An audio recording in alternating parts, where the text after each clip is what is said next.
കർണാടകയിൽ സിദ്ധരാമയ്യ മുഖ്യമന്ത്രി സ്ഥാനം ഒഴിഞ്ഞപ്പോൾ അദ്ദേഹത്തിന്റെ നിർദ്ദേശപ്രകാരം DK ശിവകുമാറിന്റെ നേതൃത്വത്തിലുള്ള കർണാടകയിലെ പുതിയ കോൺഗ്രസ് സർക്കാരിന്റെ പ്രവർത്തനങ്ങൾ നിയന്ത്രിക്കാനായി ഒരു കോർഡിനേഷൻ കമ്മിറ്റി രൂപീകരിക്കാൻ ഹൈക്കമാൻഡ് പച്ചക്കൊടി കാട്ടിയിരുന്നു.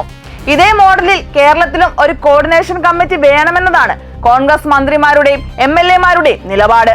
ഈ ആവശ്യം ഉന്നയിച്ച് ഹൈക്കമാൻഡിനെ കാണാനാണ് മുതിർന്ന നേതാക്കൾ ഉൾപ്പെടെ തീരുമാനിച്ചിരിക്കുന്നത്. പിണറായി വിജയന്റെ സ്റ്റൈലിൽ മറ്റു മന്ത്രിമാരെയും നേതാക്കളെയും നോക്കുകുത്തിയാക്കി ഏകാധിപത്യ ശൈലിയിൽ മുന്നോട്ടു പോകാനുള്ള മുഖ്യമന്ത്രിയുടെ നീക്കം തുടക്കത്തിലേ തടഞ്ഞില്ലെങ്കിൽ വൻ പ്രത്യാഘാതമുണ്ടാകുമെന്ന മുന്നറിയിപ്പ് MP-മാരും നേതൃത്വത്തിന് നൽകിയിട്ടുണ്ട്.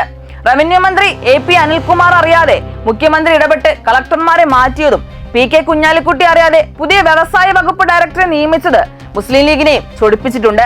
കേന്ദ്ര സിവിൽ സർവീസ് ഉദ്യോഗസ്ഥരുടെ ചുമതല പൊതുഭരണ വകുപ്പിനായതിനാൽ ഈ വകുപ്പ് കൈകാര്യം ചെയ്യുന്ന മുഖ്യമന്ത്രി ആ അധികാരം ദുരുപയോഗം ചെയ്യുന്നതായാണ് ഉയർന്നിരിക്കുന്ന ആക്ഷേപം. സസ്പെൻഷനിൽ തുടരുന്ന IAS ഓഫീസർമാരായ B അശോകനെയും പ്രശാന്തിനെയും സർവീസിൽ തിരിച്ചെടുക്കാത്തതും മുഖ്യമന്ത്രിക്കെതിരായ വികാരമായാണ് ഉയർന്നിരിക്കുന്നത്. B അശോകിനെ ആഭ്യന്തര സെക്രട്ടറിയായി നിയമിക്കണമെന്ന ആഭ്യന്തരമന്ത്രി രമേശ് ചെന്നിത്തലയുടെ ആവശ്യത്തിനു മേലും മുഖ്യമന്ത്രി VD സതീശൻ മുഖം തിരിച്ചതായാണ് ലഭിക്കുന്ന വിവരം. ഇത് സീനിയർ നേതാവായ രമേശ് ചെന്നിത്തലയെ ചൊടിപ്പിച്ചിട്ടുണ്ട്. പരസ്പര ധാരണയും ചർച്ചയും ഏകോപനവും ഇല്ലാത്തതിനാൽ പോലീസ് ഉന്നതതലത്തിലെ അഴിച്ചുപണിയും നീളുകയാണ്.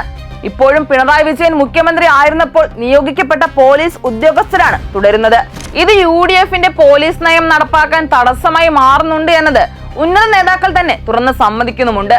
മുഖ്യമന്ത്രി ഏകപക്ഷീയമായി IAS IPS നിയമനങ്ങളിൽ ഇടപെടാൻ ശ്രമിച്ചാൽ അത് അംഗീകരിച്ചു കൊടുക്കാൻ കഴിയില്ലെന്ന കടുത്ത നിലപാടിലാണ് ഈ വകുപ്പുകൾ കൈകാര്യം ചെയ്യുന്ന മന്ത്രിമാരുള്ളത്. പിണറായി വിജയൻ മുഖ്യമന്ത്രി ആയിരുന്നപ്പോൾ പ്രധാന IAS IPS ഉദ്യോഗസ്ഥരുടെ നിയമനങ്ങൾ പോലും ക്യാബിനറ്റിൽ പോലും വെക്കാതെ അദ്ദേഹത്തിന്റെ ഓഫീസ് തീരുമാനമെടുത്ത് നടപ്പാക്കുന്ന രീതിയാണ് പിന്തുടർന്നിരുന്നത്. P ശശി അദ്ദേഹത്തിന്റെ ഇഷ്ടപ്രകാരം നിയമനങ്ങൾ നടത്തിയതും ഈ സ്വാതന്ത്ര്യം ഉപയോഗിച്ചാണ്. ഇക്കാര്യത്തിൽ CPM നേതൃത്വത്തിന് തന്നെ കടുത്ത എതിർപ്പുമുണ്ടായിരുന്നെങ്കിലും പിണറായി വിജയനെ ചോദ്യം ചെയ്യാനുള്ള ധൈര്യം അവർക്കാർക്കും ഉണ്ടായിരുന്നില്ല. ഈ മോഡൽ നടപ്പാക്കാനാണ് ഇപ്പോൾ VD സതീശൻ ശ്രമിക്കുന്നത്.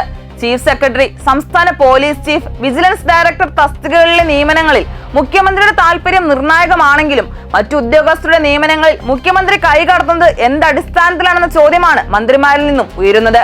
ഇക്കാര്യത്തിലെ പരാതി AICC ജനറൽ സെക്രട്ടറി KC വേണുഗോപാലിന്റെ ശ്രദ്ധയിലും പെട്ടിട്ടുണ്ട്.